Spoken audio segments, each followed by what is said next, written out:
Assalamualaikum warahmatullahi wabarakatuh. Jumpa lagi bersama saya Denny Sukmawijaya, calon guru penggerak angkatan ke-9 dari SDN Pajajaran 2, Kecamatan Ciawi, Kabupaten Bogor, Provinsi Jawa Barat. Setiap anak memiliki kelebihan dan kekurangannya masing-masing. Begitupun dengan gaya belajar, kebutuhan belajar, minat belajar, itu pastinya berbeda, meskipun anak tersebut terlahir kembar identik. Lalu, bagaimana pembelajaran yang terbaik untuk memenuhi kebutuhan belajar anak tersebut? Silahkan simak video aksi nyata ini, modul 2.1 pembelajaran berreferensi. Sebelumnya, saya tidak pernah mementingkan apa arti dari keberagaman murid. Semua murid saya perlakukan sama. Saya tidak pernah peduli dengan gaya belajar yang diinginkan oleh murid, kebutuhan pembelajaran yang diinginkan oleh murid, dan apa yang membuat murid nyaman di dalam kelas. Namun, setelah mempelajari modul 2.1 tentang pembelajaran berdiferensiasi, saya mulai memahami dan mencoba memberikan pembelajaran yang disesuaikan dengan kebutuhan dan minat belajar murid. Sebelum melakukan pembelajaran, sebelumnya saya telah memberikan asesmen diagnostik untuk mengetahui gaya belajar murid menggunakan lembar observasi yang telah saya siapkan sebelumnya. Hasil tes diagnostik menyimpulkan terdapat anak yang berkemampuan rendah, berkemampuan sedang, dan berkemampuan tinggi. Pembelajaran yang saya lakukan di kelas 4B adalah mata pelajaran IPAS dengan materi perubahan wujud benda. Pembelajaran seperti biasa saya awali dengan memberikan salam, menanya kabar kepada siswa, berdoa sebelum belajar, menyanyikan lagu Indonesia Raya sebagai bentuk untuk menumbuhkan nilai-nilai patriotisme pada diri siswa. Mengecek kehadiran siswa, memberikan pertanyaan pemantik, dan menjelaskan tujuan dari pembelajaran. Assalamualaikum warahmatullahi wabarakatuh.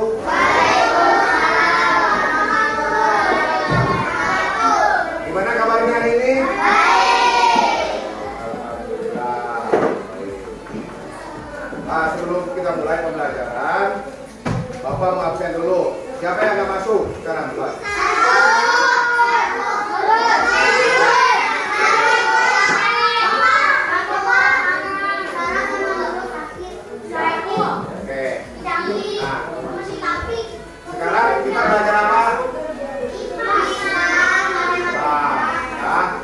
Tujuan dari pembelajaran ini, Bapak berharap kalian bisa tahu ciri-ciri dan materi zat.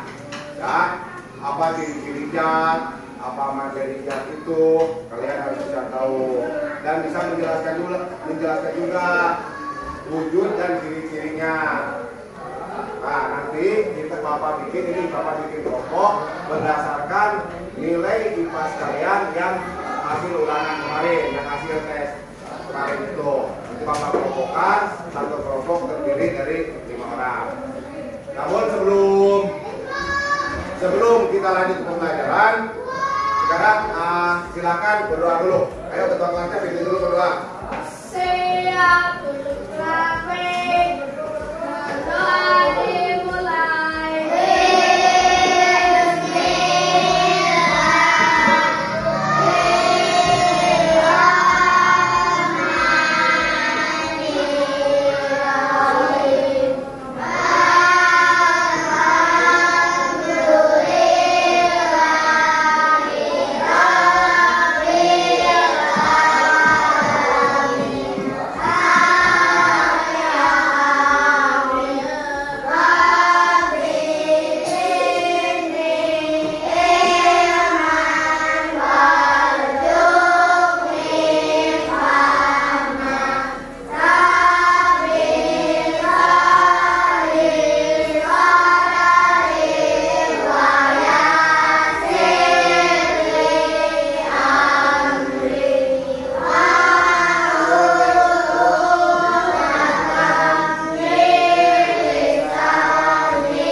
ya.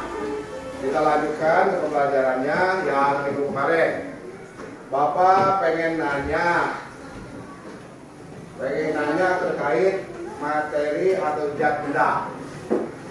Zat benda ada berapa? 3. Ada berapa? 3. Ada 3. Apa aja? Dan gas. Itu materi benda ada padat, ada cair, dan ada gas. Nah sekarang untuk ciri-cirinya ada apa aja? Massa dan volume. Massa apa massa?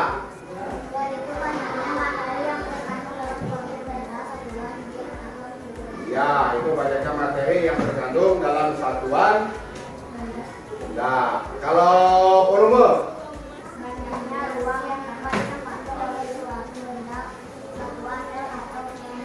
Ya, itulah banyaknya yang dapat ditempati oleh suatu benda.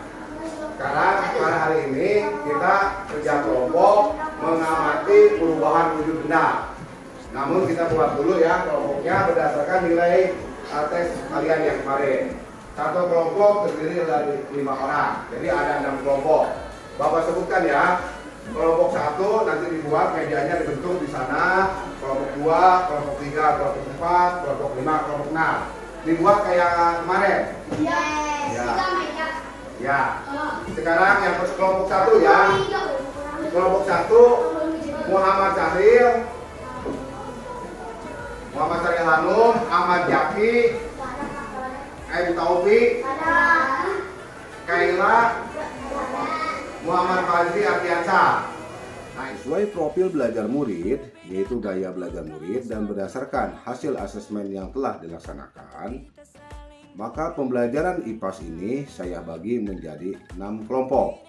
2 kelompok murid dengan kemampuan rendah, 2 kelompok murid dengan kemampuan sedang, dan 2 kelompok murid dengan kemampuan tinggi. Dan masing-masing dari setiap kelompok saya memberikan perlakuan yang berbeda untuk mempelajari perubahan wujud benda. Pada diferensiasi proses, saya memberikan pembelajaran secara lisan dan menyuruh siswa untuk membaca buku pelajaran IPAS materi perubahan wujud benda. Pada diferensiasi konten, saya mengajak siswa secara bersama-sama untuk menonton video yang bertema perubahan wujud benda. Dan setelah itu, saya pun meminta siswa untuk membaca dan melihat gambar pada big book yang telah saya berikan.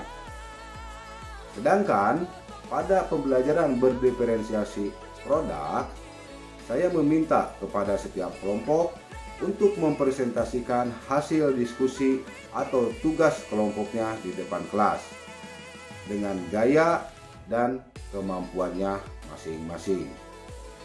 Sedangkan untuk penilaian saya menggunakan penilaian formatif, yaitu penilaian yang dilaksanakan selama proses pembelajaran berjalan. Nilai yang saya ambil pada kegiatan ini adalah nilai sikap gotong royong dan nilai bernalar kritis, yaitu mulai dari kerjasama, aktif, inovatif, menjawab, memberikan saran atau pendapat. Nah ya, tapi kelompok 1 mana Acung?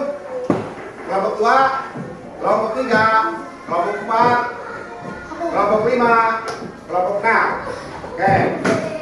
Satu kelompok Bapak kasih satu dulu, silakan kalian baca dulu 5 menit.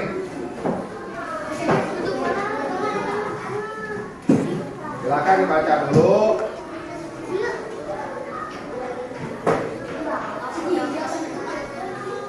Ini.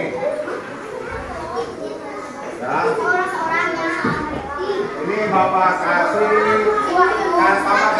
ibu, silakan ibunya nanti kalian baca dulu 5 menit ya. Yang kelompok baca dulu, belajar dulu.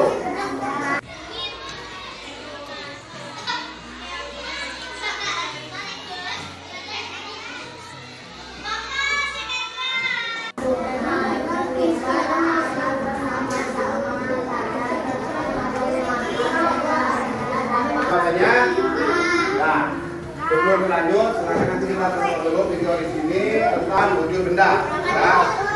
Ya, kita lihat video ini, kita perubahan wujud benda. zat dengan wujud atau bentuk yang berbeda.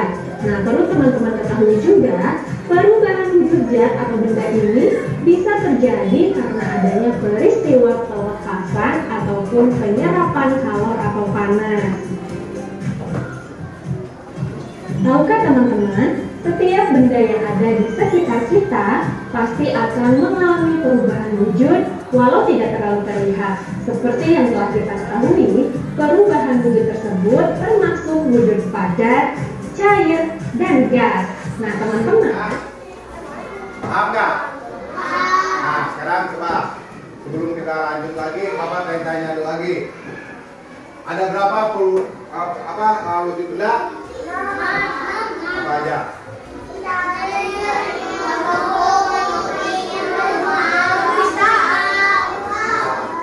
Kalau es yang dipanaskan, itu nanti menjadi apa? Cair. Kalau air yang dimasukkan ke dalam kulkas, oke. Setelah siswa menonton tayangan video terkait perubahan wujud benda dan membaca big book yang telah saya berikan, maka saya memberikan penjelasan terkait kerja kelompok dan bagaimana cara mempraktekkan perubahan wujud benda. Dan setelah itu, hasilnya dituangkan kepada LKPD yang saya berikan, sesuai dengan waktu yang telah disepakati antara guru dengan murid. Kita praktek, kita melakukan percobaan. Di sini Bapak sudah menyiapkan es batu dan apa ini? Jadi kita melakukan percobaan. Hasil dari percobaan, silakan nanti kalian masukkan ke dalam lembar kerja berkelompok 1. Jadi di sini nanti ditulis kelompoknya kelompok berapa, kelas berapa, nama anggota kelompoknya siapa saja. Kalian nanti jelaskan di bawahnya. Nanti S kalian lihatin dalam sekian menit S itu bagaimana, jadi apa, kalian tulis. Terus begitu pun lilin nanti nyalain. Setelah ini dipanaskan nanti kalian uraikan. Paham? Paham nggak?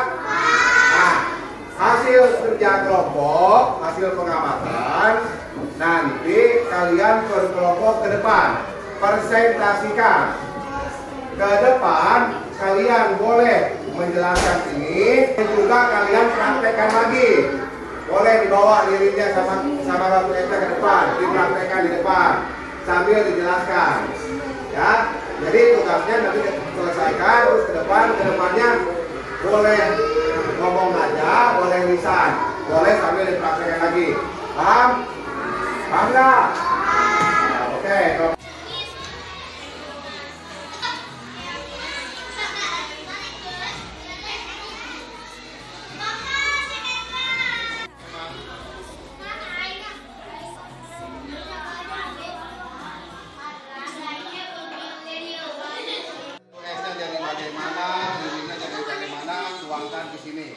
Nanti hasil diskusinya kalian ke depan dijelaskan. Setelah waktu praktek selesai, guru meminta kepada setiap kelompok untuk mempresentasikan hasil tugas kelompoknya di depan kelas.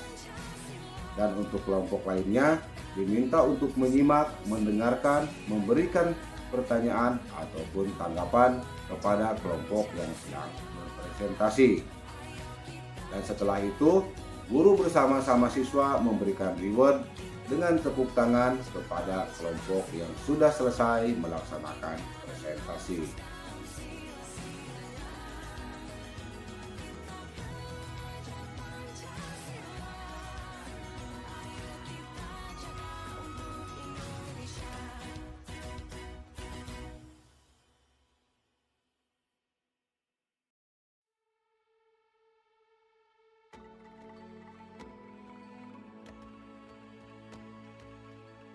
Ya, oke. Kasih tepuk tangan dong buat kelompoknya. Selanjutnya kelompok berapa? Setelah pembelajaran selesai, guru bersama-sama siswa menyimpulkan hasil dari percobaan yang telah dilaksanakan dan melakukan refleksi pembelajaran. Dari tadi praktik percobaan tadi, kira-kira apa yang bisa kalian simpulkan? Bahwa perubahan wujud benda itu dapat terjadi dikarenakan ada perubahan. Itu adalah kesimpulannya. Nah, sekarang Bapak pengen sedikit merefleksi. Bagaimana kalian dengan pembelajaran barusan? Menyenangkan atau tidak? Menyenangkan. Ada yang kurang atau enggak? Enggak. Selanjutnya, pembelajaran diakhiri dengan menyanyikan lagu Padamu Negeri dan ditutup dengan doa yang dipimpin oleh salah seorang murid.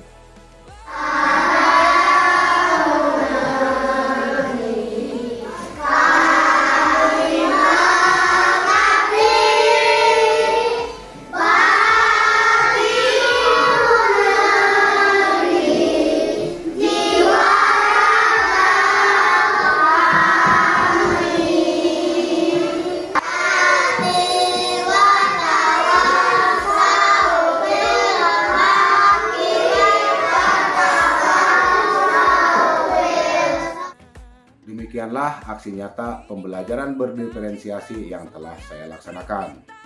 Semoga dengan pembelajaran berdiferensiasi kita dapat menciptakan pembelajaran yang lebih menyenangkan sesuai dengan kebutuhan dan bakat belajar siswa.